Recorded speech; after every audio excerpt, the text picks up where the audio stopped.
Well, good evening, everyone. It is the appointed hour. Welcome to the Lakewood City Council study session agenda for Monday, February 28, 2022. We have a fairly light agenda tonight. So the first item for discussion is going to be the review of the Home and CDBG Fiscal Year 2022 Action Plan. And for this, we'll have the program manager, Jeff Gum, tonight, who will lead us through.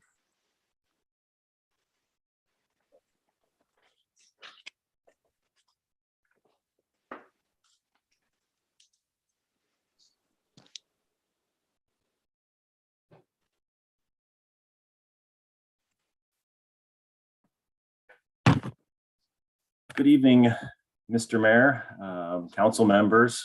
Tonight I wanted to kind of discuss with you the CDBG and home programs. It's a little atypical as to what I would present this time of year.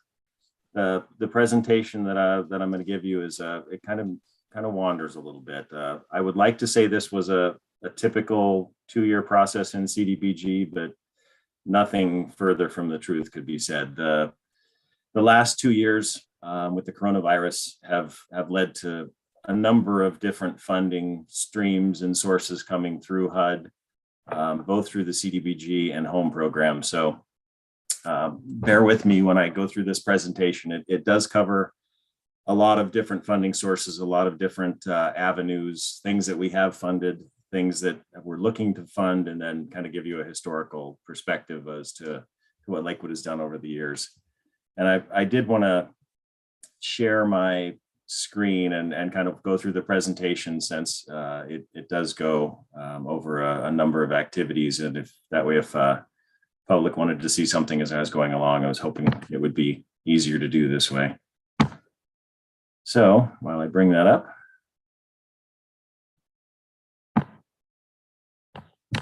she'll see if it's working.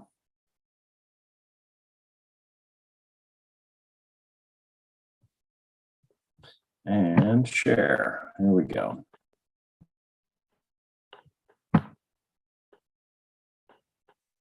Maximize this thing. Okay. So again, tonight, what I wanted to go through and is just kind of give you guys a general overview of CDBG and home, and kind of walk you through some of the additional red tape that has been provided by HUD over the most recent year, unfortunately. Some good, some bad, I guess I won't say unfortunately. So to give you guys a quick background, home and CDBG, most of you are aware, so some of this is kind of we're rehashing something that is old hat to many of you. But there's 2 distinct programs that the city receives funding through HUD. The one is called the Home Program, and one is called CDBG. So the Home Program was created in 1990. It's specifically created to address affordable housing. Things like homeowner rehabilitation, home buyer activities, rental assistance, rental housing construction, funding of rental housing projects, new construction for affordable housing for homeowners to buy. Things in the past we funded, like Habitat for Humanity and those types of projects. We can also fund project soft costs and the like for developers. There's no wrong way. The things that I guess is kind of important for home to remember is home is the affordable housing fund. So anything that has to do with rental housing or single family housing development, that's the home program. There are 3 different types of housing developments that HUD does look at when they're looking at developing housing. So there's a shelter, a transitional type of a house, and a permanent housing. So shelter, as most of you are aware, shelter is a transient shelter program. So it's something that is going to house somebody or put somebody in a home for a very short term. So typically a day, 2 days, they're in and out of a shelter back and forth. Transitional housing in the HUD speak would be something that's up to a 2-year housing situation, something that would be transitional from something to something. So typically you go from a shelter, they move into a transitional housing. And then they move to permanent housing. And permanent housing would be something that has a minimum of a 1-year lease, something like a rental housing or even home buyership. Those are considered permanent affordable housing. So those are the distinct housing types that HUD is looking at. CDBG, on the other hand, for home, funds a number of things. CDBG was designed to kind of pick up the other pieces of the puzzle that home does not do. So CDBG typically is looking to fund affordable housing activities, public services activities, public facilities and infrastructure activities, and economic development. So the keys to CDBG is when you're done with your program and you've spent your money and served everybody, you have to serve at least 70% low and moderate income individuals, and you have to meet some of their specific objectives for HUD, which would be providing decent, affordable housing, providing a suitable living environment, or expanding economic opportunities. And all of those are specific to benefiting low and moderate income individuals. The one nice thing about CDBG is that it does allow a jurisdiction flexibility. So every year when a city develops its annual action plan, any of those activities can be funded by the jurisdiction. There's typically a two-tiered public input. So there's typically a public hearing followed by a second public hearing before applying the funds or before finalizing the funds and applying to HUD for them. The CDBG does carry a couple of programmatic rules. One of them would be 20% or less of the CDBG's current year allocation can be allocated to administration of the program. The second one would be that no more than 15% of the current year's allocation can be awarded to public services activities. That does also include 15% of the previous year's program income. So those are the two caps for CDBG. And then again, you've got the 1, 2, or 3 year test period for HUD, where you've got to serve at least 70% low moderate income individuals. And that test is kind of a hard and fast rule. If you don't serve the 70% low mod, your program does not meet the program eligibility requirements. And kind of the CDBG tip that I've put in there is CDBG does allow a wide array of activities. The one thing that it does not allow is the development of permanent affordable housing. So the home component does housing. CDBG typically does everything else. You can see on table 1, I wanted to include what the city of Lakewood has kind of done historically. So table 1 breaks out physical infrastructure, housing, public services, economic development, and administration activities within the city of Lakewood. When you get to the bottom of table 1, it's relatively even when you look at infrastructure activities and housing. Infrastructure, since the year 2000, the city spent about $4.6 million. Housing related activities, the city spent about $5.8 million. It does include $869,000 in program income. Public services are about $922,000.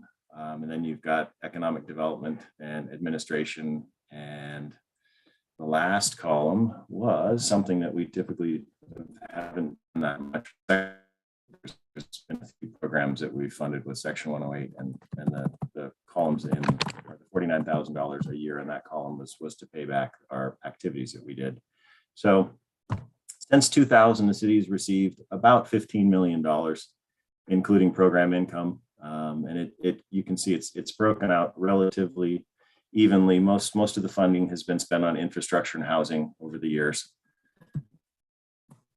Some of the things that Lakewood has seen in recent years, some of the kind of the new avenues of funding that I wanted to talk about, they're important to understand kind of what we've seen over the past couple of years, so we can kind of understand where we're going and what council would like to fund moving forward. So I thought it was important to kind of see what we've done in the way of housing and some of the other funding streams. So in the most recent years, 2020 and 2021, the city did receive multiple funding sources. So one of them was CDBG CV, which was Coronavirus CARES Act funding. The city received 2 direct allocations. We received CDBG CV 1 and 3. We received just in excess of $807,000. Very recently, within the last 2.5 months, we did receive a CDBG CV2 allocation through Washington State Department of Commerce. That allocation is just in excess of $136,700. That allocation was awarded to LASA to do a infrastructure improvement on their client services facility. I'll go through that a little bit later here when we go through the tables. But you can see with the CDBG CV 1 and 3, the funding was allocated to assist small businesses. We spent $88,805.27 to assist small businesses in the cities of Lakewood. That was a grant that was provided to the businesses in the city. We were awarding $2,500 to businesses to keep or hire a new employee. So the employee was low income. If they retained them, we provided $2,500 to retain that employee or to hire a new one.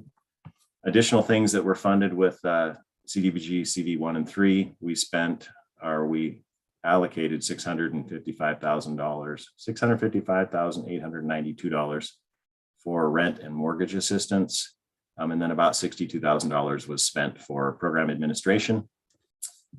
You can see in tables 2 and 3 how those funds kind of broke out. So table 2 is CDBG CV 1 and 3. It shows the business expenses, the emergency rental assistance and administration. To date, there's a little bit of money left in the emergency rental assistance and mortgage assistance program. The city expended $482,690. There's approximately $173,202 left in that fund. There are some client activity that we have been assisting right now. So it seems like the funds were assisting about maybe 10 people to 15 people maybe a month. It has slowed down, but there are still some clients that are coming through that we're assisting. So since the city has started that program, 149 households have been assisted, and 370 individuals were able to retain housing through that program. So it was a fairly effective program. It was a very widely used program. One of the things that I would say is the rental assistance was accessed quite more widely than the mortgage assistance. We had a hard time getting lenders on board to fill out paperwork and jump through some of the hoops that landlords were more amenable to doing. So far, we've assisted 7 mortgage holders that were behind on their mortgages and get them some assistance so they didn't lose their housing. So we've started to see a little bit of uptick in mortgage assistance lately. Most of those 7 clients were within the last month and a half to 2 months. So something that we are seeing a little bit more of. Table 3 shows CDBG CV2 funds. These are the funds through Washington State Department of Commerce.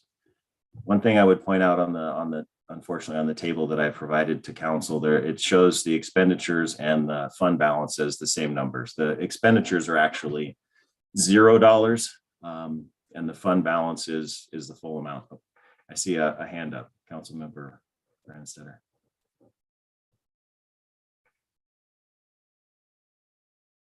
You want? Yeah, thank you, Mr. Gum. Just before you move on from the table, on table 2, where we've expended 2/3 of the money that was going for the emergency rental assistance program and others, why we still have money to go, but we've used all the administration dollars. So is that managing the portion of the program to effectively use the rest of the money? Is there an administrative cost problem that we have to, in the FY 2022, cover? That's actually a very good question. The administration funds, yeah, they are fully expended. Those programs do take a large amount of time for somebody to gather the rental information from both the tenant and the landlord and get that done. What we do have to cover costs, though, is 2021 program administration. We have not fully expended our 2021 admin funds.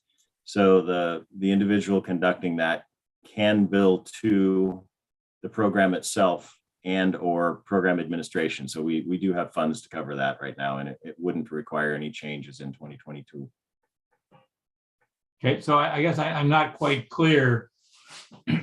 We're going to use a portion of the 173,202 for administration? We could. I guess I was trying to say, like, we hired someone to do this, to be a finder, if you will, and assist people in the emergency rental assistance program. We still have that person on staff? Yes, we do. And how are we paying them? That person, Ms. Bennett, she was recently hired as the human services coordinator. So she is spending her time, 2/3 to half of her time is spent on human services and the other is spent on CDBG. So the time that she is working on the emergency rental assistance program, some of her time is being billed to the program itself and some of it's being billed to CDBG admin. Okay, and by billing it to the program itself, that's considered something other than admin then? Yes, HUD does allow direct billing to a project activity. If for instance, in this program, if you're collecting information from a client and signing contracts and working with landlords, you can bill directly to the program.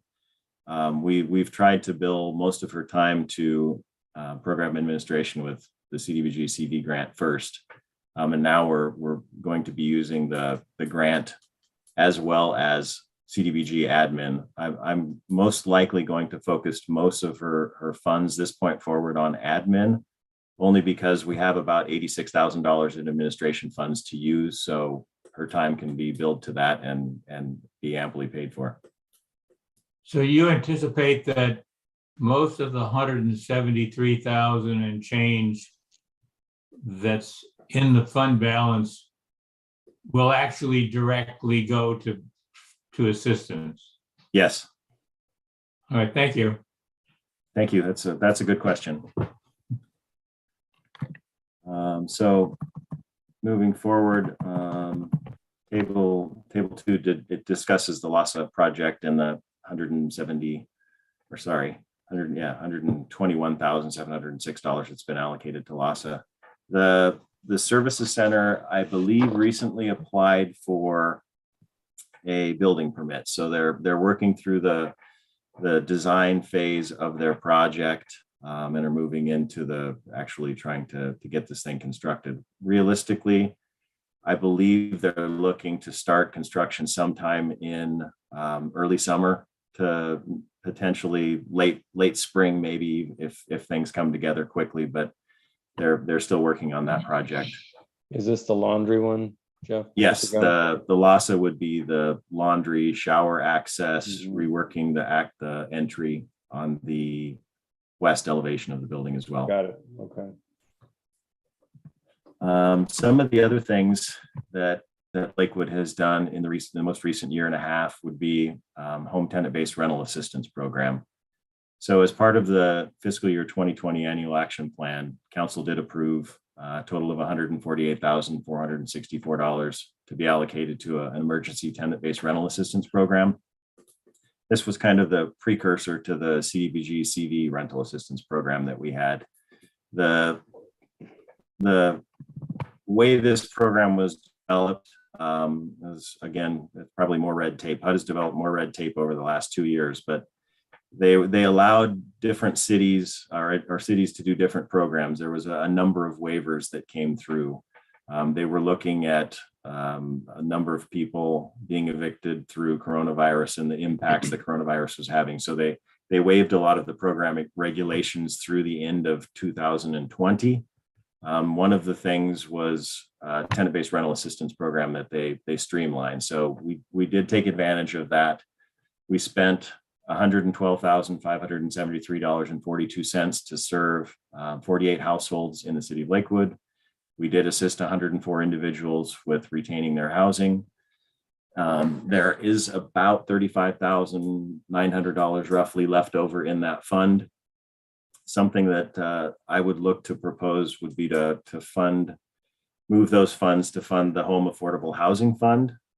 The reason being the waivers that were in place for the tenant-based rental assistance have expired.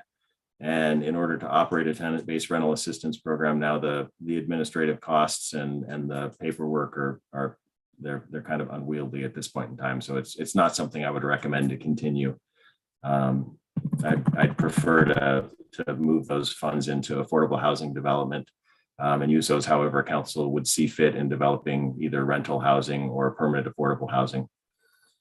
So the other new wrinkle that we have is with the home program. So there's as you all know, there's the American Rescue Plan that came down in 2021.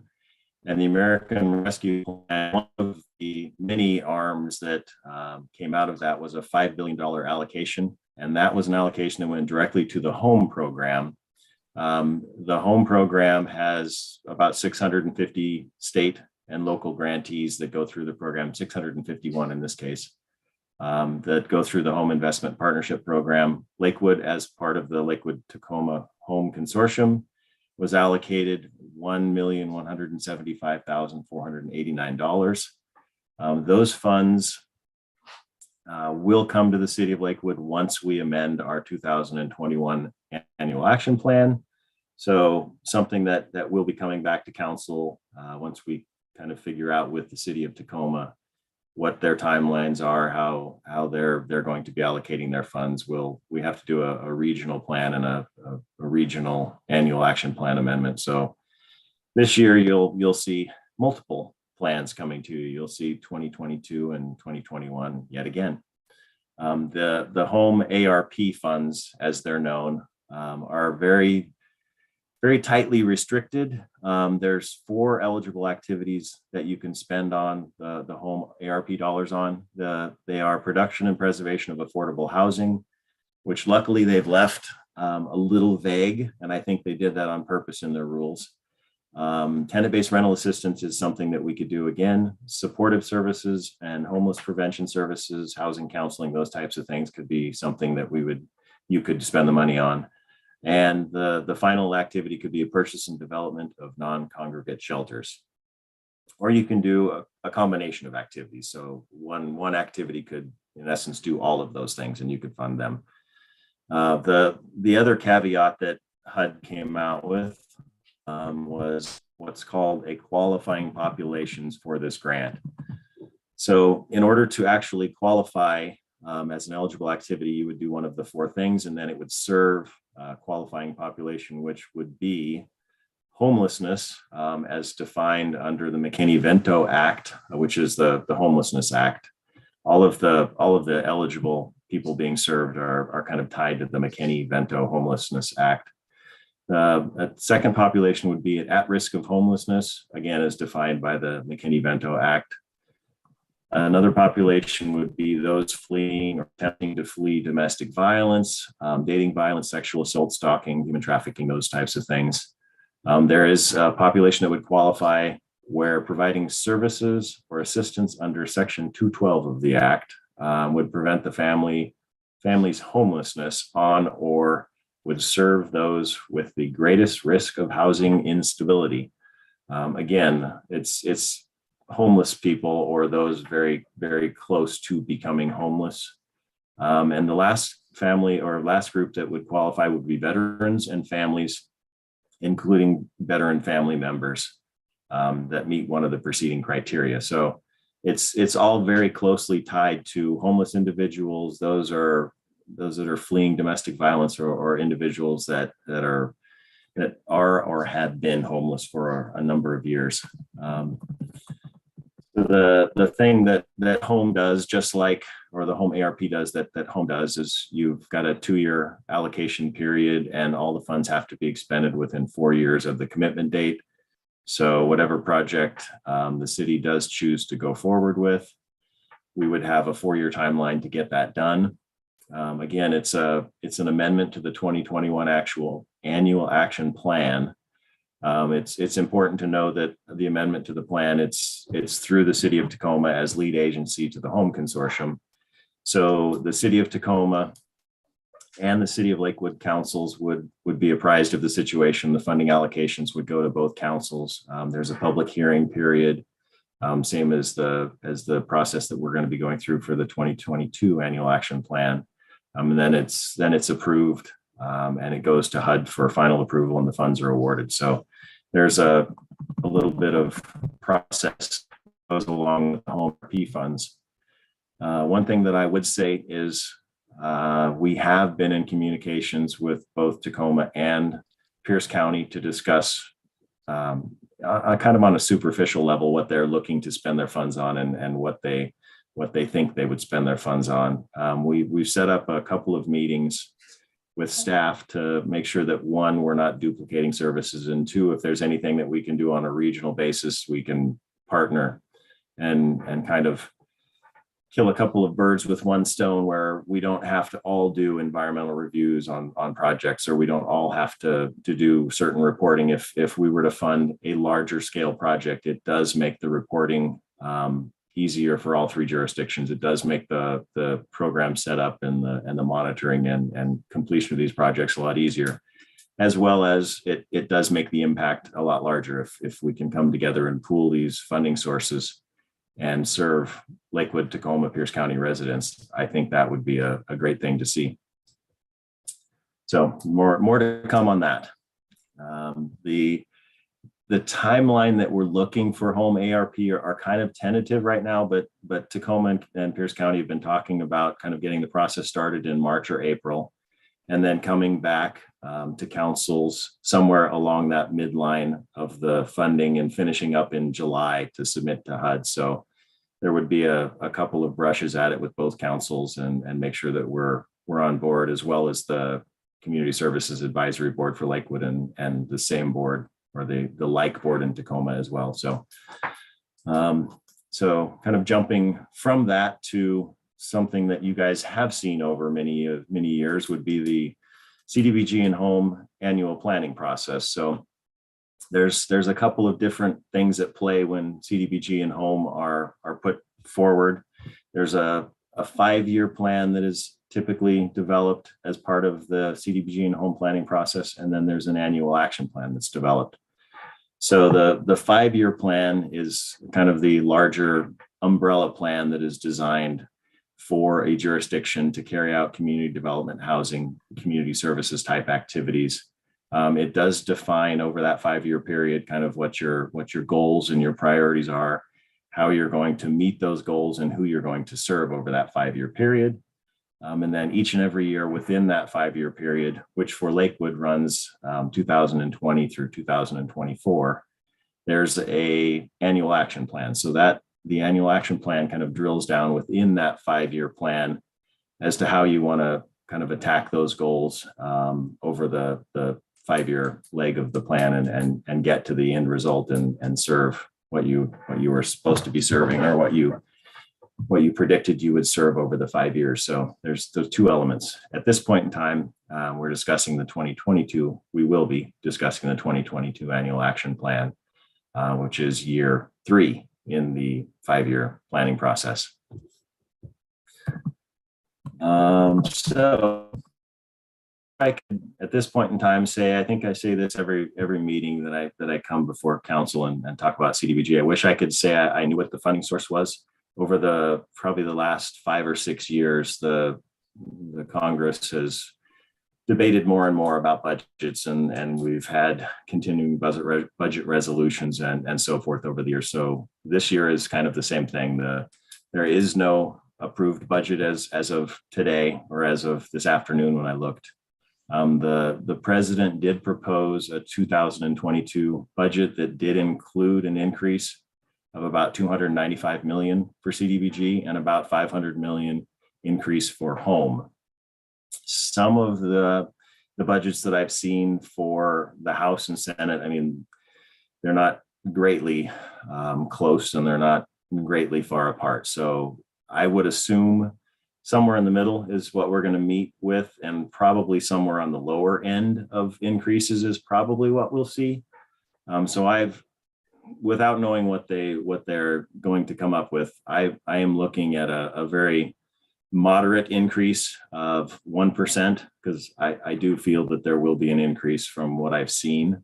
So what I am looking to see would be about a $587,619 CDBG allocation in the coming year, and a home allocation of about $324,947. And again, that's a very simple 1% increase over the previous year's funding. And then as we move forward, the typical funding process for CDBG and home through the annual action plan, it takes usually about a 6-month to 7-month process. Most of it occurs between February and May. So it's a lot of planning and background work, and then a whole bunch at the end. As you're all aware, it comes before council a bunch in April and May. So we typically get started on July 1st is when the program year begins. In September, somewhere between September and October, this last year we had it in October. We do hold a 15-day public comment period on our CAPER. That happened I think I said October. In September. We had our CAPER finished. CAPER, as you're all aware, is one of the fun HUD terms. It stands for Consolidated Annual Performance Evaluation Report. So every year you start your program year by reporting on what you did last year. Then you move into October, November, and there's public hearings that are conducted. This year we did one on October 27th. December to January, you typically move through an application filing period for funding. January to March, there's meetings through the advisory board and council, as you're aware, for funding priorities and so forth. April 1st to the 30th is a 30-day citizen comment period. That's for both the City of Lakewood and Tacoma annual action plans. Mid-April, there's an actual hearing before council on the plan. It is approved by council, usually the first week of May. City of Tacoma usually follows within a week or a week and a half after the City of Lakewood's approval, based on their schedule. But it does have to go to HUD no later than May 15th every year. And then June 30th is the end of the program year. You start over again July 1st and do the process over again. So as I mentioned, one of the things that the city did kind of to get this process started was we did hold a public hearing on October 27th. The public hearing was held. We had, I believe, 6 individuals there. Most of the comments that we received kind of focused on affordable housing, shelters, transitional housing, and things that were directly related to housing programs like moving expenses, screening fees, financial counseling, supportive services, some utility expenses, some of the things that many of the people have seen a need for, or people needing assistance on more so this last year than in previous years. There was also some comments that we received on development of transitional housing, including shelters, shelter housing, shelter beds, those types of things. We did receive comments on providing food assistance to individuals, not as much as we've seen in years past, but there were a couple of comments. There was assistance for housing development. So assistance either in the way of infrastructure improvements or for funding land acquisition and then support and development of the actual housing projects. Another comment was on the rehabilitation of derelict properties. So somebody had noticed that there was some properties that looked like they could be fixed and rehabbed for affordable housing, which would be something CDBG could do as an eligible activity. Moving along, the 5-year plans, goals and objectives that were identified in the most recent 5-year plan, which would be the 2020 to 2024. The City of Lakewood identified 4 needs as a high priority. 1 would be housing instability among residents, including homelessness. 2 would be limited supply of diverse rental homeownership opportunities. Number 3 would be need for accessible, culturally competent services. And 4 would be need for safe, accessible homes and facilities. So, I mean, by looking at those, I mean, it's kind of low-income, homeowner-centric, and services to low-income individuals is what the 5-year plan was primarily focusing on. The goals that were identified as part of the 5-year plan are identified in Table 6. So the goals and the outcomes that the City of Lakewood is looking to do. Goal 1 is, again, the housing instability. So things like stabilizing existing residents, preventing homelessness, and extending services to individuals that are at risk of homelessness and those types of things. Outcomes that the City of Lakewood was looking over that 5-year period would be homeowner rehabilitation would be 80 households would have would have their homes rehabilitated. That would be both through CDBG and home funding. Tenant-based rental assistance, which we far surpassed the number of individuals we were looking to assist. Job creation, again, we far surpassed the number, and buildings demolished, which the city does through a neighborhood stabilization program fund. 12 buildings we would be looking to demolish. 2 is affordable housing and homelessness opportunities. So, I mean, that is specifically the construction development of either rental housing or homeowner housing, and that would be to stabilize the existing residents in their housing or to provide them new, safe, decent, affordable housing. So the city is, over the 5 years, is looking to either through home ownership or rental housing to add 30 households. I can tell you, I had a conversation with Habitat today to kind of get an update as to where they are on their what's called the Boat Street property in the Tillicum neighborhood, and they have had a number of applications into the city for the development, the zoning and so forth, and getting the property going. They're looking to start construction sometime in June of this year, or sorry, not June of this year, sometime, in June of this year. Realistically, they're probably about a year out from construction on the very first site in Boat Street, which would be 8 duplexes that they would develop. So 4 duplexes, 2 units each, would be 8 housing units. And they're predicting that those units should be done within a year of being started and sold. And then there would be 5 additional units that would be constructed on that site. Most of those would be done within a year to a year and a half of the first phase. And they did mention that they were talking with the owner on the property directly behind Boat Street, who was looking to sell another house where potentially they may buy a very closely related house to that site and redevelop it, rehab it, and so forth. So there may be more coming along the line for Habitat along Boat Street property. Goal 3 in the 5-year plan would be need for accessible, culturally competent services. And those are specifically things that are related to preventing homelessness or providing services to low-income individuals. So over the 5-year plan, fair housing and landlord tenant counseling is something that we identified as 250 individuals would be served. And emergency tenant-based rental assistance would serve 50 individuals. And again, tenant-based rental assistance was probably one of the more successful programs I've seen in a long time that served a large number of people with a fairly small investment per household. Goal 4 would be the need for safe, accessible homes and facilities. So this would be infrastructure for all intents and purposes. It would be stabilize existing residents and increase homeownership or supportive infrastructure improvements. So the city identified infrastructure improvements serving 25,775 individuals. That number directly relates to the 2021 project, the sidewalk development in Oak Brook. So from Oak Brook Elementary, I believe, I don't remember what street it goes up to. It's about a 4-block sidewalk extension. So that project very recently went through the design phase. It's getting close to going out to bid, and I do believe Public Works is looking to construct that this spring and finish that up relatively quickly in the summer. So that project should come to fruition here pretty quickly.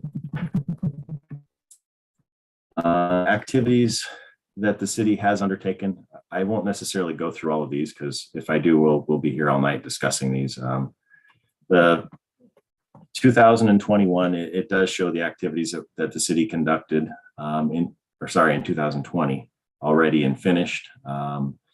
2021, I wanted to include kind of where we were right now.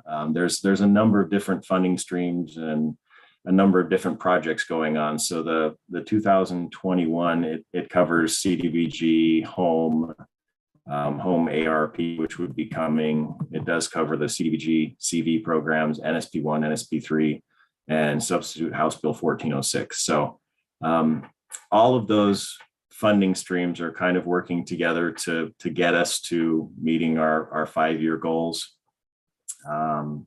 Substitute House Bill 1406 is something that the city has started working reasonably recently on. We've got a couple of projects underway and a couple of homeowners that we're looking to serve when we finish those projects. So it's a kind of a varied pool of funds that we're working with. There's a lot of moving parts and pieces, and it's, as I was saying, it's been interesting this year trying to kind of cut through all the red tape and learn all the new rules and regulations and keep things moving. So table 9 in the report does talk about kind of what we're looking at in 2022. And a lot of that will be discussed as we move forward into the kind of where we're looking to go, or at least where we hope to look to go in 2022 to serve low-income individuals. Something that council will decide in the upcoming month and a half to 2 months as we move forward with this process. So where we're at in the process, again, we held our public hearing on October 27th. This does come back to council after it's reviewed by the Community Services Advisory Board. They're set to review this on the 2nd of March. We'll get their input as to what they think funding should be looking at in fiscal year 2022. We can bring that information back to council and kind of mesh that together with we've heard so far and with what council wants to fund as kind of we move forward on a historical basis and trying to meet our 5-year plan. So in the presentation, table 10 does list funding projects that staff would say would realistically, these are things that we need to kind of do to get to our 5-year goals. So in order to meet what we've said, and with the staff that we have, these are some projects and funding streams that I would say would get us to where we need to be. So what would be looking to fund would be pretty much what you guys have seen as a council over the last 3 or 4 years. So things like Major Home Repair Program. It's a program where we rehab existing homeowner occupied housing. Some of the projects that we've done over the most recent years have seen increasing expenses.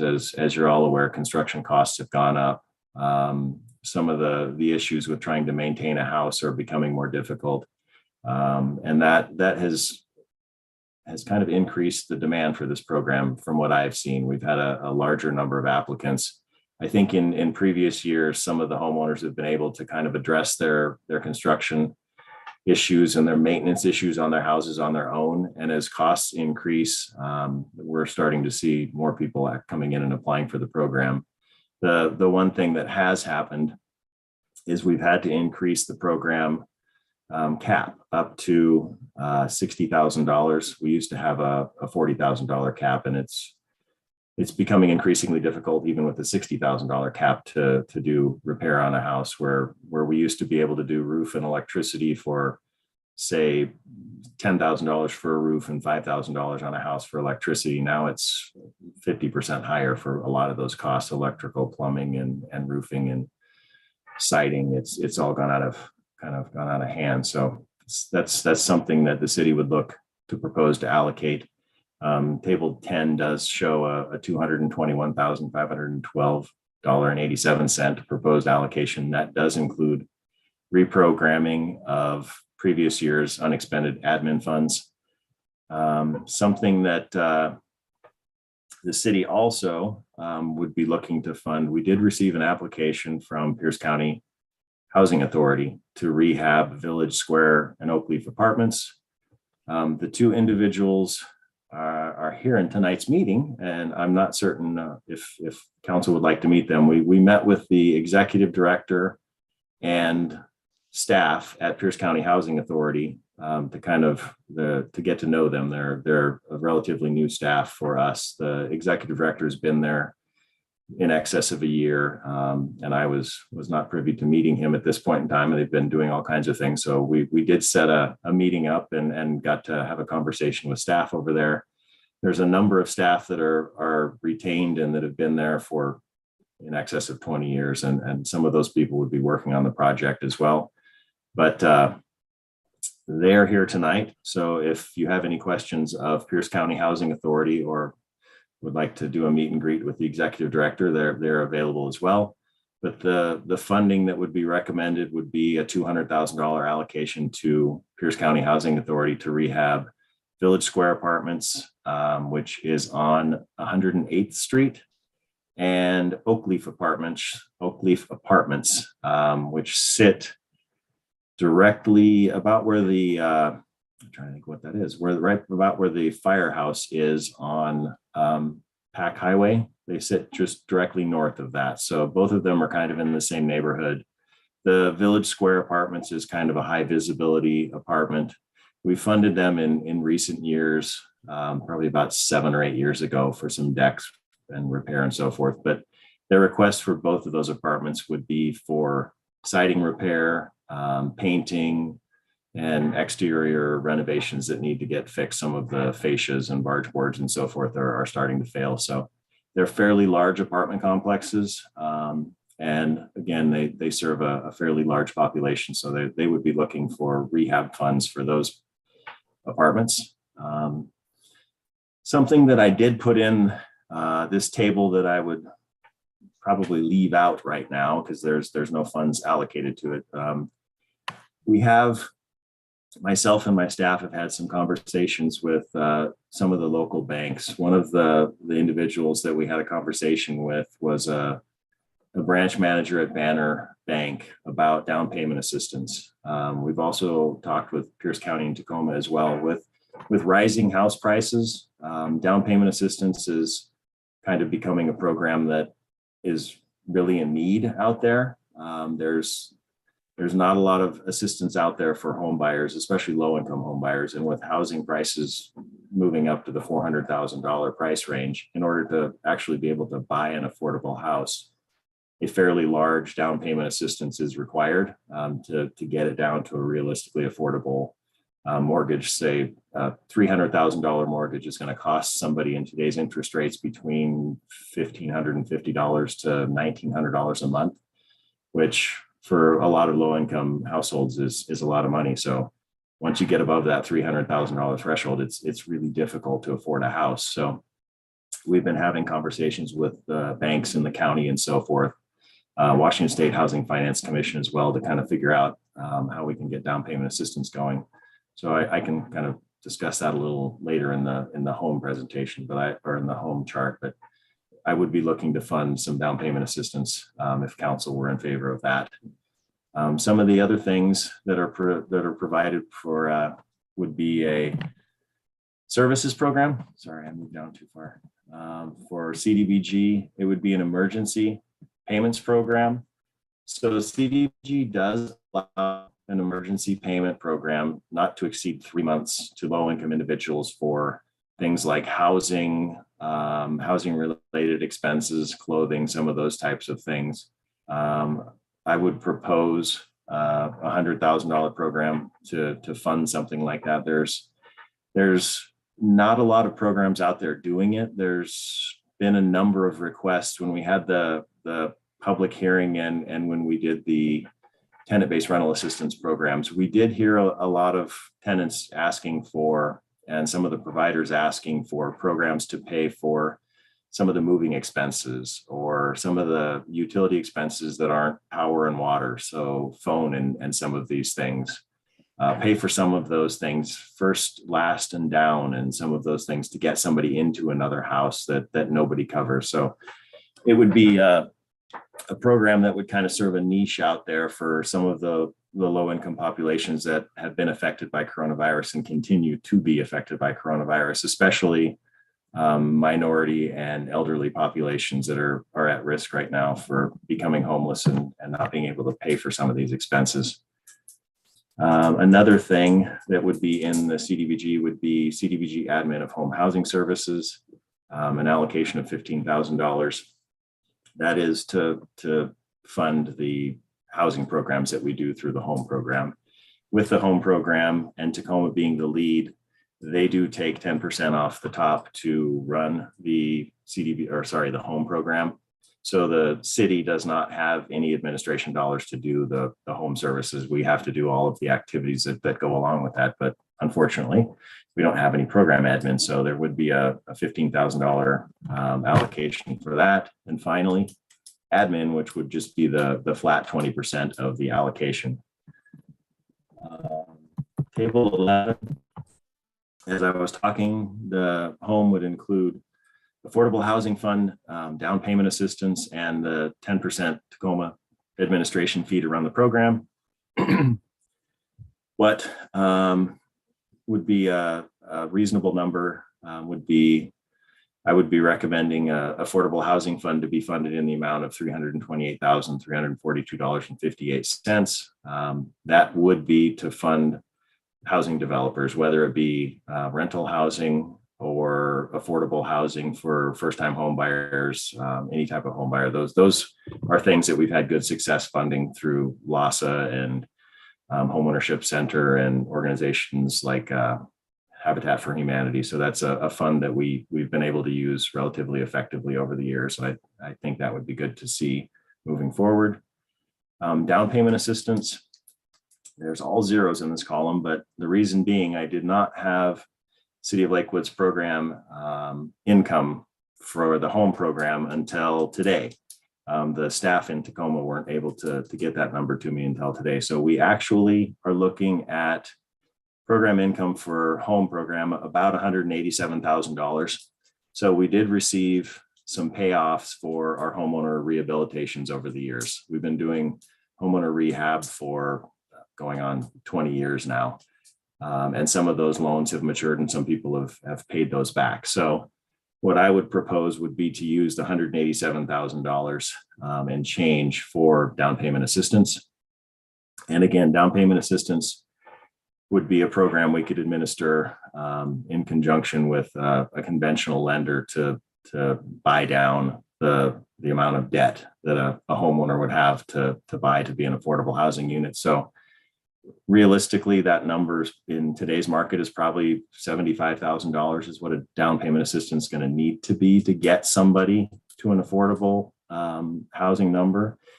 But I believe the county has a $55,000 program, and the Washington State Housing Finance Commission, I think, does $20,000 now. So the county is able to get to about a $75,000 down payment assistance when they combine. And if we were doing a $75,000 program, we would be somewhere in the same ballpark as what the county is. The other thing would be the 10% administration fee for the home program that would be paid to the city of Tacoma. Those allocations get us to about $360,000. With the $187,000 program income that's not in there, that would get you nearer to $500,000 for the whole program allocations of 2022. The table 12 kind of go through where we are in the annual action plan process right now. So as of today, February 28th is this meeting and kind of going through all the funding streams. It is set to go before the Community Services Advisory Board, the priorities and funding for both the 5-year plan and the annual action plan to kind of bring them up to speed, show them where we are, show them the goals that we've hit over the 5-year period and get their input and bring it back to council to see if we're on the right track. If they have any other recommendations that they see would be good to fund, bring that back to council on March 21st. That's at the council study session. That memo hopefully will be a little bit less detailed and a little bit more focused on what you guys are used to seeing and not all these different funding streams. From there, we do April 1st, April 30th is a 30-day citizen comment period. That's again for Lakewood and Tacoma's annual action plan. April 18th, the city of Lakewood has a public hearing on the annual action plan as proposed funding sources will be at that point in time. City of Tacoma is doing that same hearing on either the 12th or the 19th. May 2nd, that would come back to city council for final approval. So that's really when you're making funding decisions. All of these other meetings are kind of preliminary. And at this point in time, today is just kind of an informational meeting. The 21st, when we come back, we'll kind of drill down a little farther. And then when you get to May 2nd, that's when council finally does approve. Here's the allocations. Here's what we're going to be looking to apply and use the funds for. So that's when the pavement hits the road on that one for council. Council in Tacoma would be approving theirs either on May 3rd or the 10th. And then on May 13th, we would submit the 2022 annual action plan to HUD. So move forward. What we're presenting are kind of preliminary and informational for all intents and purposes, but funding that we would be recommending would be the 2020-22 funding for the Pierce County Housing Authority, Village Square Apartments, and Oakleaf, and all of the other programs that were in the calendar. From here moving forward, again, we'll take it to the advisory board, bring it back to council, hopefully have some good input for council and move forward with the funding process, which will be wrapped up on May 13th with submittal to HUD. So with that, I hope if you get half of what we're doing with all these funds, you're right there with me. There's so many new rules and so many new regulations and so many times to go back and forth with annual action plans for amendments and so forth. It's kind of a difficult process to kind of keep track of. So we'll try and do what we can to streamline things and break them apart from this point going forward. So you're dealing with one or two different aspects at a time versus hitting you with everything. But that's what I wanted to kind of bring you up to speed so you're all aware that there's these different trains moving in different directions coming forward. So with that, if you have any questions, I'd be more than happy to answer them. Thank you, Mr. Gum. Before we work on uncrossing our eyes from all the detail, I'll open it up to questions from the group. There's a lot of information going out there. Obviously, we want to enhance the amount of resources we have, which are, we're grateful for them, but they're not huge, right? And so you're doing as best you can with the limited resources you have. Mr. Brandstetter. Yes, thank you, Mr. Mayor. Mr. Gum, I understand that this is preliminary so that we're somewhat prepared for what we have to do on March 21st to be able to go and do that. But I'm looking at table 12, just sort of going backwards on the timeline. Yes. This is a timeline that relates to the fiscal year 2022 CDBG and home approval process. But are the steps on here similar to what we have to do for the amendment to the 2021 action plan? And can some of those dates be combined to, because we sort of have the same end date to get it done, or do we not? We don't have the same end date. So again, that's a great question. I mean, the process is the same. So the home ARP dollars have the exact same process, the same 2 public comment periods, the same council review, the same submittal to HUD and review and so forth. The thing that will differ is the 22 annual action plan has a timeline that is in table 12. I mean, that is required by HUD to get our funds for 2022. So those timelines, especially the May 13th deadline, is kind of the important thing. We have to have that process done. The home ARP dollars as part of the 2021 plan is an amendment. So that plan has already been approved by HUD. So in order to finish that process and be awarded those funds, we have to go through the same similar timeline that we would, but there isn't a drop dead date for that. So that's the same public required 30-day comment period and those things and council review and so forth. But the timelines can be done at any point in time between now and realistically the end of next year.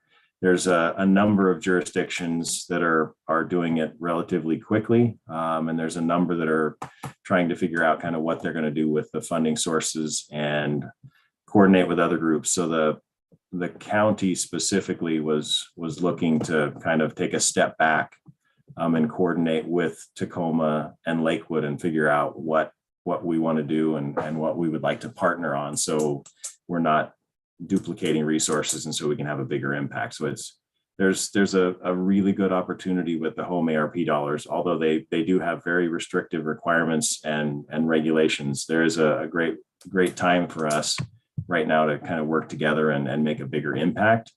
But that does require a little bit longer timelines. So while you could do them along with this annual action plan, I wouldn't recommend it. It's going to be a lot more difficult road trying to figure out what's an eligible project, who you can serve, and who's out there to do that sort of a project for you. It's with the rules and requirements, it's very limited, and it's going to be very difficult for someone to do those, which is why we're looking to partner and move those timelines out and kind of coordinate on a regional basis. So to answer your question, long story short, the 2022 annual action plan timeline in table 12 is set in stone, sort of a deal for requirement for HUD and approval process. The home ARP 2021 annual action plan can be done at any point in time. It could be done at the same, or it could be done later, but I would definitely recommend to do it later because it's going to be a lot more difficult of a process, and planning is going to be a lot more lengthy to get that project done. So that would be my recommendation. So what you're saying is that we can amend the 2021 plan to get dollars that we might not spend until 2023. And generally, as long as we get that done within the 5-year window, which still has 3 years to run, we're probably okay. Yes. Okay. I guess a comment, okay, is that when last fall, I did listen in on the public hearing that was held by the Community Services Advisory Board, and there and in input from the community regarding the use of ARPA funds, there was a real theme around homelessness, and particularly about shelter services to be able to go and do that. And we did deal with the situation with acquiring the Comfort Inn that, as it turned out, really didn't end up providing shelter services as defined by HUD, but were shelter services of a sort within a transitional housing element. But that's going to change here in another 18 months or so. And we're going to be back left where we were. So, I guess that I would sort of look to try to see what's the next version of shelter services that are truly defined by HUD as shelter things that provide some emergency place for someone to go for a short period of time without requiring contracts and rules and things just to get folks off the street, and of which of these groups of money might do for some things to begin to plan that, rather than wait until we no longer even have access to the Lehigh facility over on Hosmer. It would seem that the fiscal year 2022 is the year to begin that process and to look for it. And the other shelter element that came up that I hear things going forward had to do with folks that looked at the inclement weather type shelter situations for low income folks to be able to go and do it, as we had with situations that involve heat, but also involve other sorts of weather, such as and cold.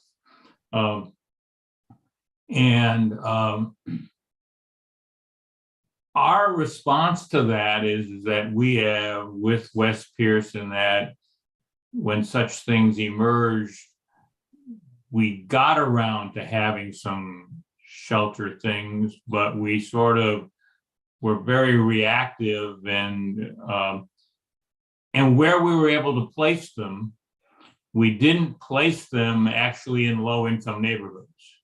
That would be CDBG eligible neighborhoods, and as we haven't stockpiled something, have places ready to go.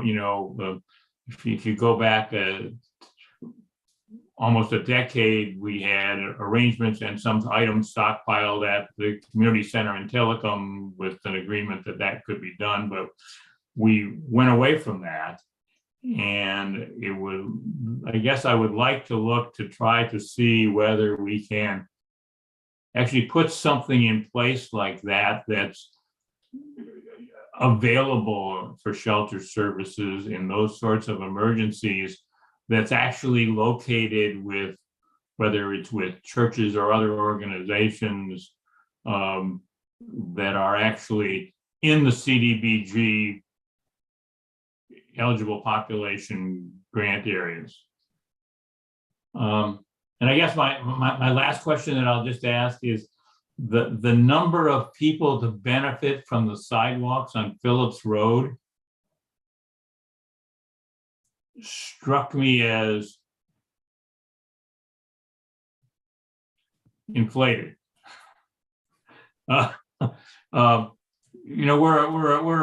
We're a city of 60,000 plus folks, that a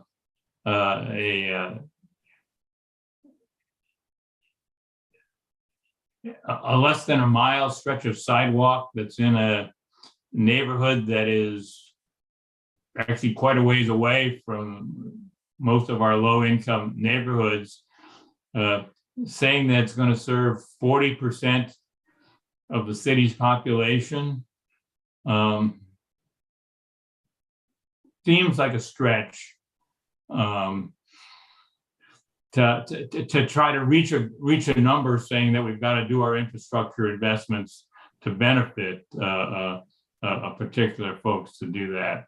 And I guess I would like to look at that number and know that we still have a number of years in the 5-year plan to actually impact a sufficient number of residents rather than just inflating the Phillips Road impact, which isn't zero, but it is not 40% of the city. Is that a question? That's all that I have. Look forward to 3 weeks from now. I'm just trying to decide if Mr. Gum has a question to answer or if that was a long statement, Mr. Brandstetter. So No, I get the point, was the last ones were just comments. I get it. All right. So any other questions? Otherwise, I have one that may tee something off. Go ahead, Mr. Boki. Go ahead, Mayor, and then I can go after. Sure. So when we started the conversation on the slide tonight, we talked about the HUD definition of housing, right? Shelter, transitional, and permanent. So my question is, given the resources that we have invested over the years with LASA, what of those categories have we gleaned from that investment? LASA over the years, they've kind of done multiple categories. We've funded them for specific housing services. So, well, I won't say services, housing specifically. Right. So I'm trying to think back when it was 2003, 4, 5, somewhere in that area. We did fund LASA to purchase single family housing units. There was 2 or 3 that they purchased, and there was 2 or 3 that they rehabilitated over the years. Cadillac Avenue had a house. Maple Lane had one. There was a few others on some other roads, but we funded them for housing. And then a decent number of projects over the years, we funded them for services. So specifically at their old facility and at their new facility. Their new facility, the city of Lakewood partnered with the county and a bunch of different organizations, the housing authorities and so forth. And we were able to fund and get their new facility built. So that was something that we funded, housing for the development. And then we funded, after it was constructed, services for the services provided. You're talking about the condo and then the services center. Yes. Yeah. So the 15 units and then the services center. But that ended up being more permanent supportive housing. And and going to Mr. Brandstetter's point, no shelter facility at all that I'm aware of.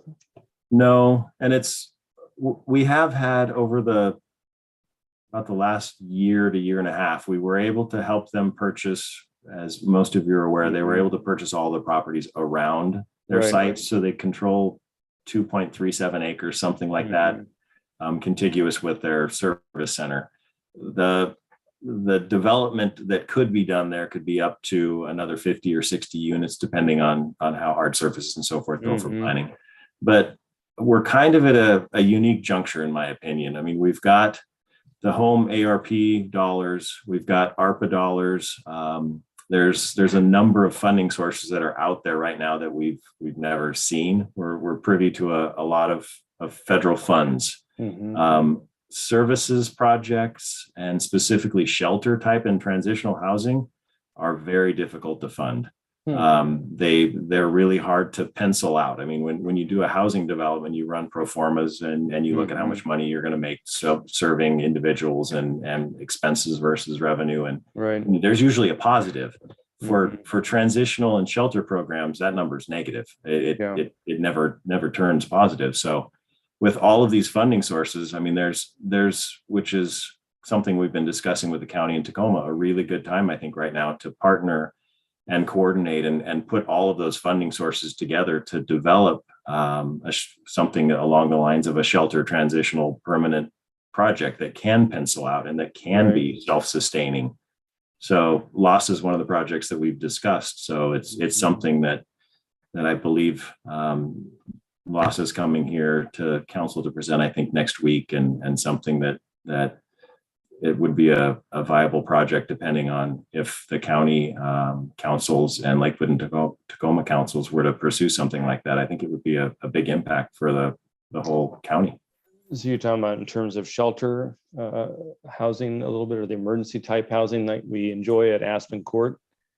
Yeah, I think with the property that LASA has and development of that site, I think you could do a shelter, parts of it shelter, part of it transitional and some affordable housing units.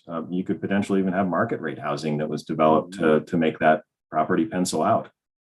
I guess one of the concerns I would have, and I'll throw it again out there, but I'm not sure that the community would be excited about having, folks other than Lakewood folks who need transitional or shelter housing at that particular location. I'm not sure if it's the right location for a county-wide project, right? Really close to the central business district, it may. But I agree with Mr. Brandstetter that the timing is ripe to try to plan something, because when the Aspen Court goes away, it leaves us in a situation that we had previously. And I think we all were pleased to hear the success with the placement of folks who are on the street, especially during the cold snap. And we finally had a facility to help those folks. And if that goes away, then we're kind of back to square one. And now is the time to do some planning, maybe. So anyway, my thought. Somebody else had a hand up. I didn't mean to monopolize here. Mr. Boki, I think Ms. Farmer, you had a hand up. Yeah, I just thanks, Mr. Mayor. I just have a couple of questions dealing with Table 10. And thank you very much for all this information. So a couple of questions on like the down payment assistance. In that case, who qualifies for down payment assistance? What's the approximate income levels that we're talking about, or do we even know in this current market? Yeah, so a down payment would be anybody at or below 80% of area median income. So area median income for, I'll get those numbers for you before I tell them to you. I think a household of two is about $54,000. I will tell you. Here we go. 1 second. 2021. Get it up on my computer. Here we go. Income rent.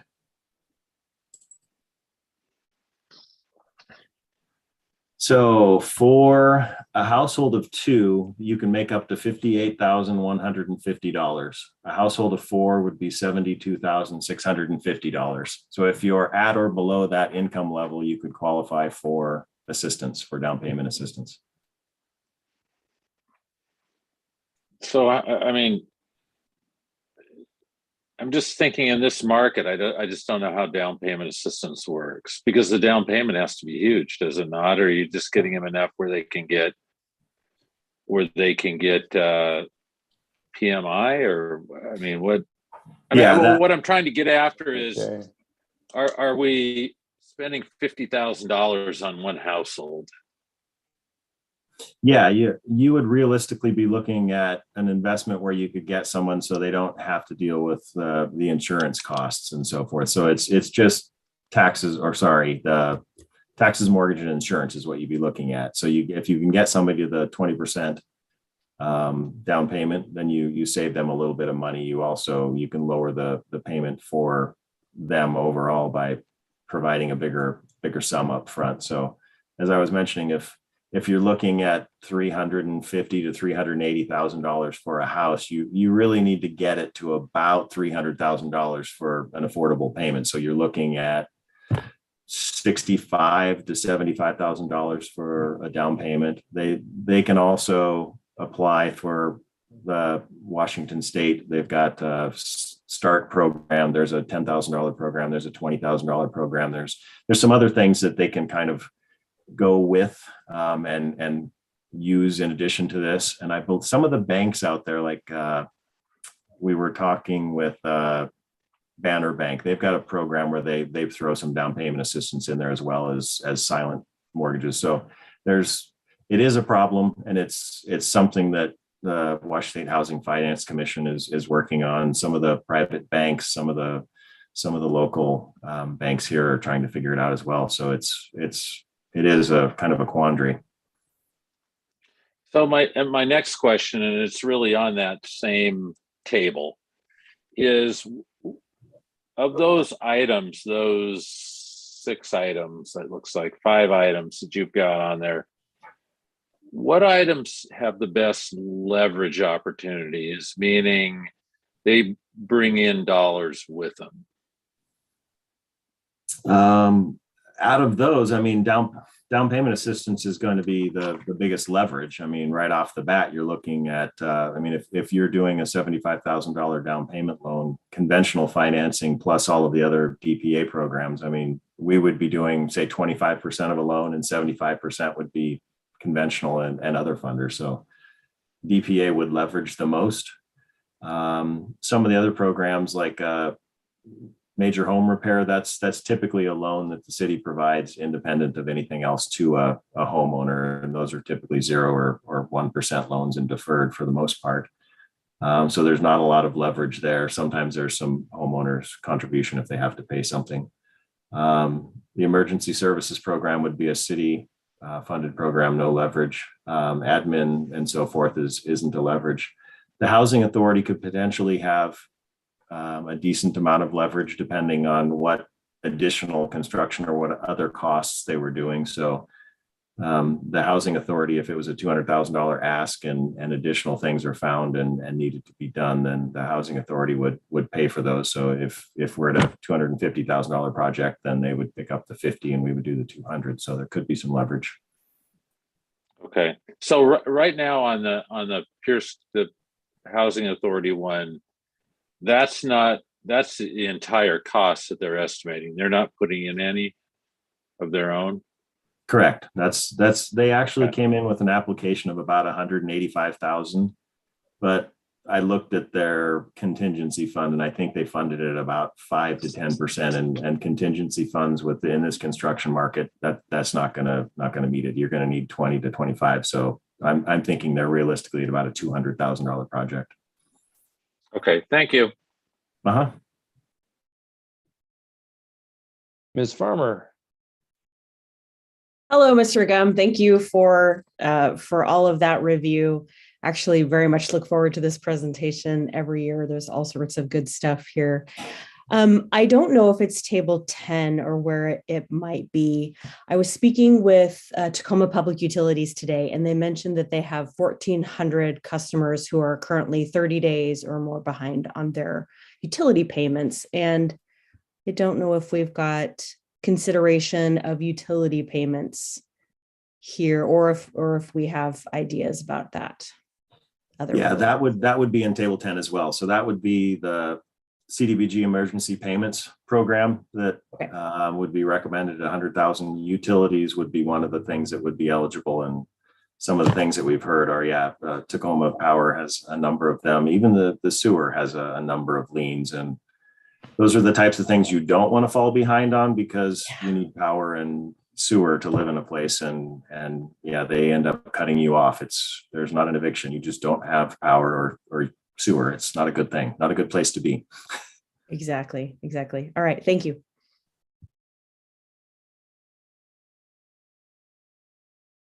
Any other questions for Mr. Gum?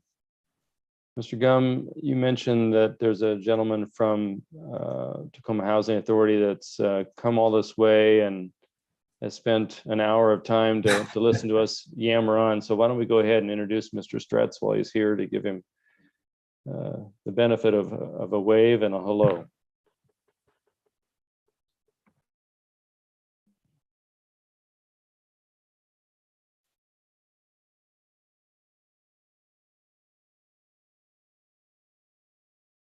There he is.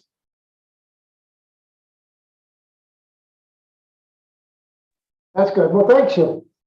Well, welcome. We just wanted to give you a few minutes to say hello, and if you had any other thoughts or comments from your position there with Pierce County.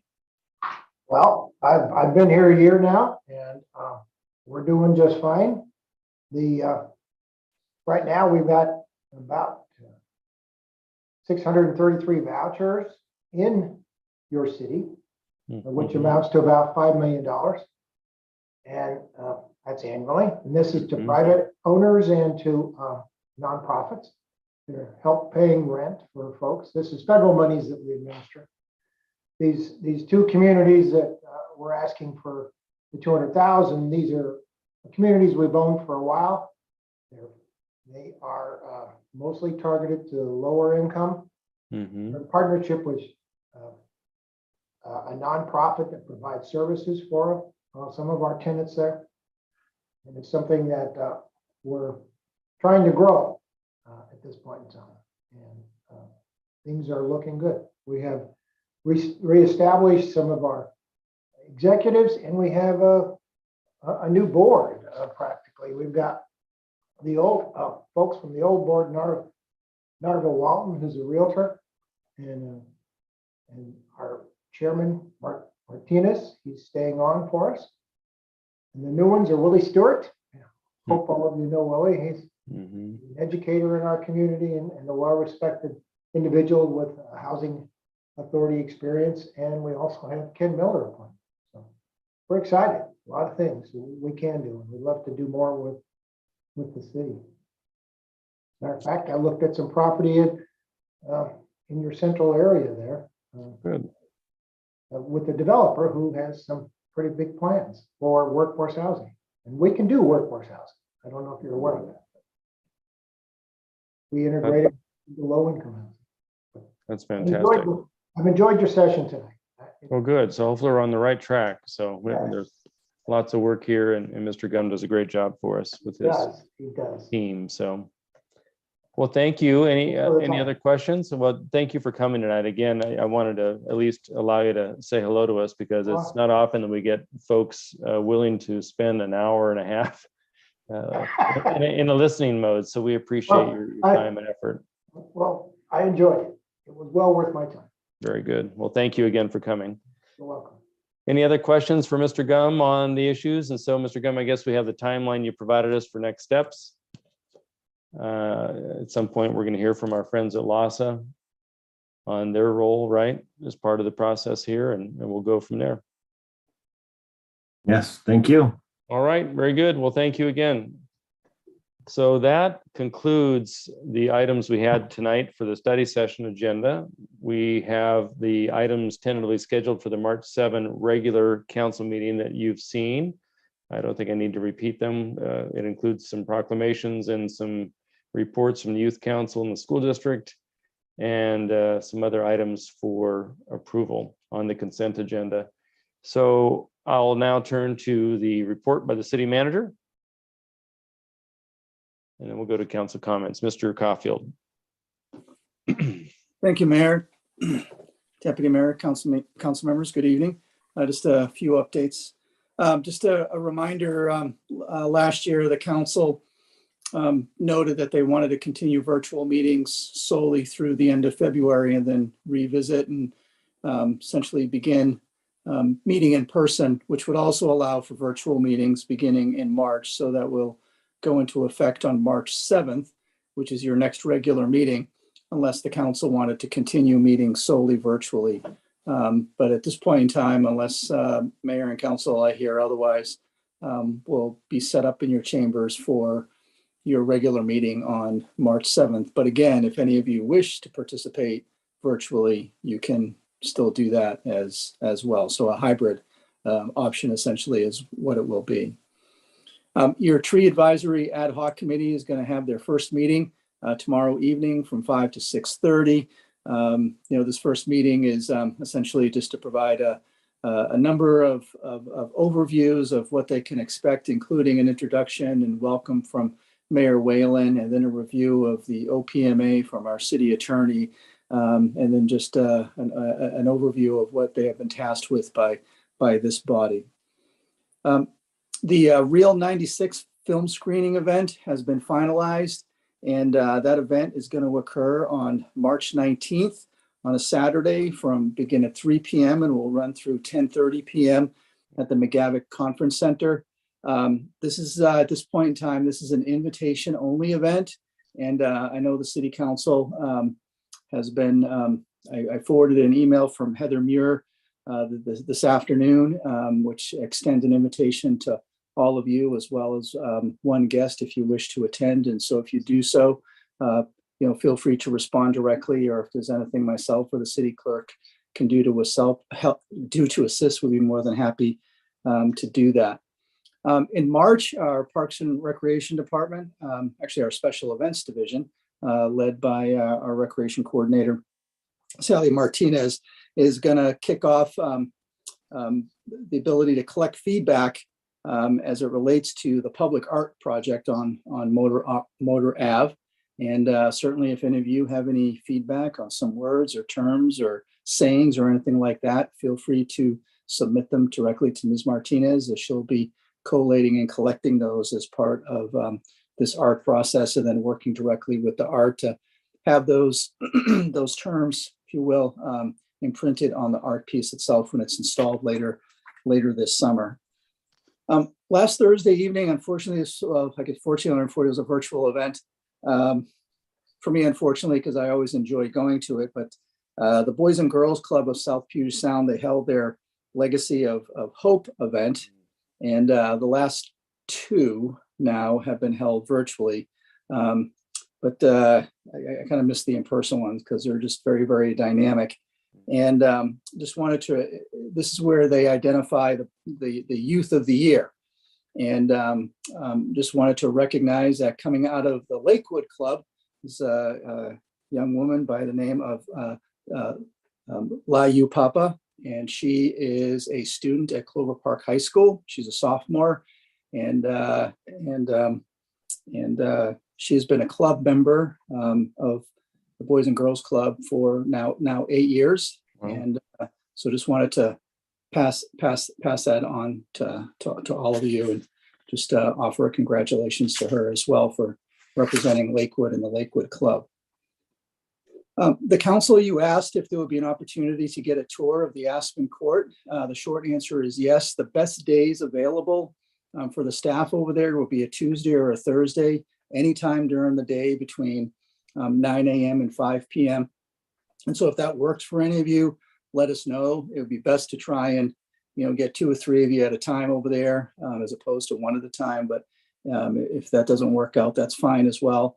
And so again, let myself or the city clerk know, and we can help coordinate that. If for some reason a Tuesday or a Thursday doesn't work, they did note that they would try and accommodate a Wednesday or a Friday as well. So again, just wanted to pass that on to you. Our Public Works Engineering department is in the process of submitting 4 safety grant applications to the state for some major projects. 100th Avenue between Lakeview and South Tacoma Way, 88th to the north city limits, a portion of Custer from essentially Lakewood Drive down to Bridgeport, and then South Tacoma Way west and 92nd. The 4 projects, the grants that we'll be applying for, total over 9.7 million. So if we can get 1, that'd be great. If we can get 2, that would be even better. But certainly we'll keep you appraised of the process there. And then as far as upcoming calendars goes, the Pierce County Library System is doing a recruitment for their new executive director. And I understand, talking with the current executive director earlier this afternoon, they have several finalists, and they're going to be hosting a Meet the Finalist event actually next Monday evening from 4 to 6:40. It's a virtual event. I did forward that on to you. And so certainly if you have an interest in meeting who those folks are, feel free to join in. Also next week at your regular meeting, the City Council will be recognizing March as American Red Cross Month. And also next week, the American Red Cross is going to hold their annual Heroes Breakfast. It's up in downtown Seattle at the Embassy Suites. However, it is also, I understand, being made virtually as well. So if you'd like to attend that, we have provided those links to you. So with that, that's my report. And certainly if there's any questions, Mayor. Could we send a letter of congrats to the boys and girls winner from Lakewood? We can do that. Yeah. Just something, it would be nice to do that. And then on the Real 96 tickets, is that something that Brianna can coordinate and get online and order, or do we need to do it individually? No, we can help facilitate that. If you just let us know how many tickets you need, and we'll get that squared away for you. Okay. I know Ms. Bell and I were in the process of reviewing all the submissions. I did most of them, and then for whatever reason, the link that I received didn't accept or retain my ballots. So Ms. Bell will have to be the judge from the county, or from the council rather. So but they were all quite good. And there's a lot of energy and interest that went into those. If you get a chance to go, I highly recommend it. There's a lot of interest and excitement by all the participants. And there are some that were really quite good. So you'd be surprised how good that they were. Any other questions of Mr. Caulfield? Mr. Brandstetter? Yeah, thanks, Mayor. Mr. Caulfield, on the invitation only process for the film festival. How was an invitation list selected? Or is it invitation only, but on a first come, first served basis until all the seats are filled? So Councilmember Brandstetter, the majority of the seats are actually going to the teams. Each team has 5 or 6 people, and each member is, there's 33 teams times 5 times 2. I think that's like 400 right there. And then there's about 80 other slots left available. And right now, I think they're starting off with the city council. So that's what I know at this point in time. And then if there are some tickets left over after a certain amount of time, then they'll make them available to the general public. Okay. Hi. And frankly, that was before the whole COVID mask thing pronouncement that came out from the governor's office. So maybe the rules might change. I don't know, but I know they wanted to restrict the attendance because of those rules, which have now changed a bit. So who knows? Any other questions for Mr. Caulfield? If not, we will go briefly to council comments. We do have an executive session after this, so bear that in mind as we all meander through our comments. So Ms. Bell. Thank you, Mr. Mayor. Just a quick comment. Yes, I would like to say that I took over. I did all the movies and the judging, so I hope I repped us well. They're amazing. I'm really looking forward to the event. And then the other thing is I'd like to bring up is the Champions of Youth Breakfast. They sent an email asking for a video, a group video. So I was wondering if maybe, since we'll all be in chambers next week, if we could have something where we could say a group why we love Lakewood together and just make that happen. So we need a video guy, Mr. City Manager. I think that would be the easiest. Mr. Brandstetter made that comment to me as well today. So that makes good sense if you're all okay with that. Kind of one big council video with little vignettes of all of us or whatever we want to do on the 7th. I think that would be great and probably just the easiest, most convenient too. Anyone else? Do you want to do that before the meeting or after the meeting? Oh boy, maybe before if we can, because otherwise it could be a late evening, right? Yes, we'd all have our eyes open then. Yeah. Right. Let's try that a little earlier, maybe 6:30, Mr. Caulfield. Does that work for you guys? We can accommodate whatever the council wants.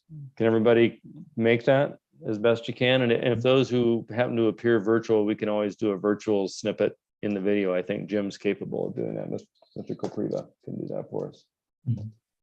Were you thinking like 90 seconds, Mayor, or Oh boy. you give us a time frame to 90 seconds total. think about it? Yeah, let me think about that with Mr. Kopriva. I don't know if we want it too long, right? Because then that would be like I a think long that they time. gave you some parameters on there of what it needs to be, so we could just take a look at that. Yeah. One of the things that we learned from the Martin Luther King videoing, more than 2 or 3 minutes, you lose your audience.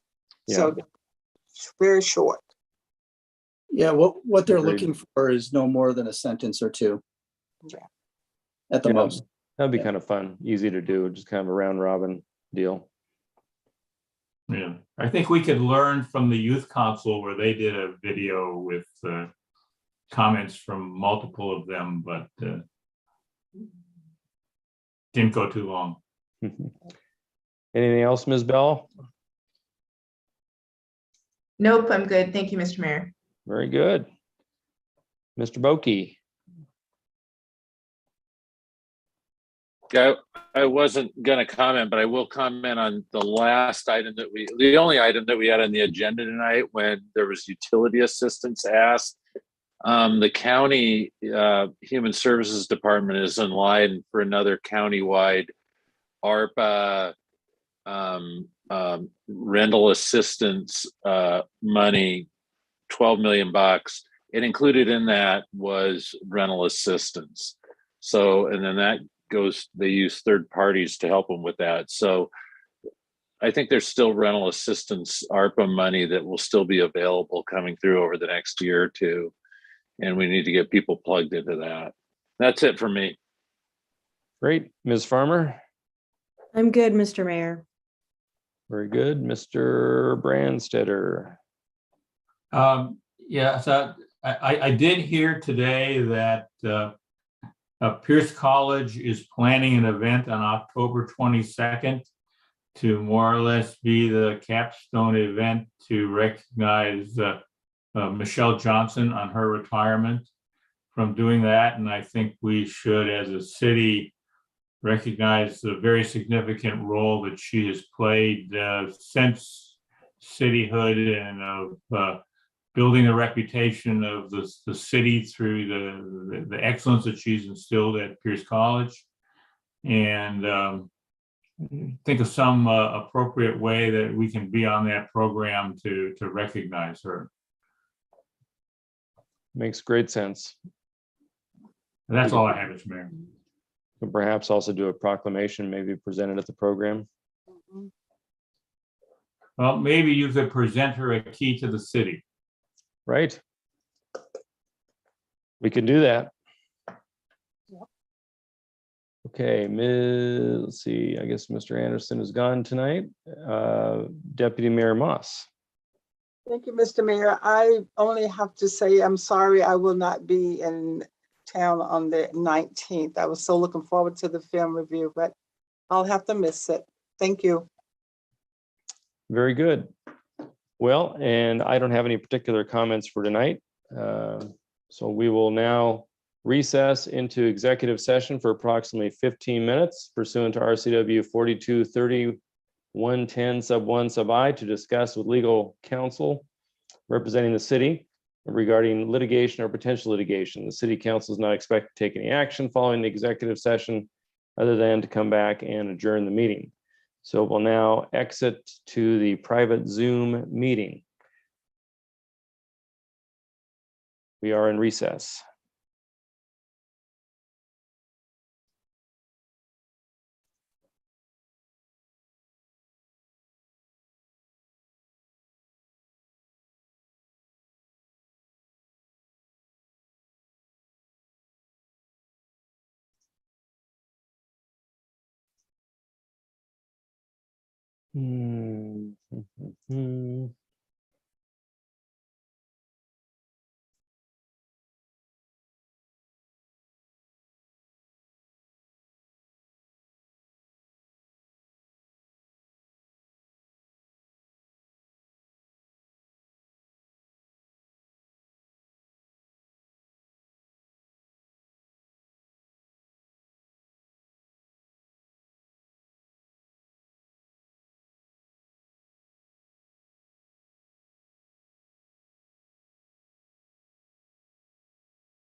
Hey, Brianna, I need to set up a time with you to get the new computer.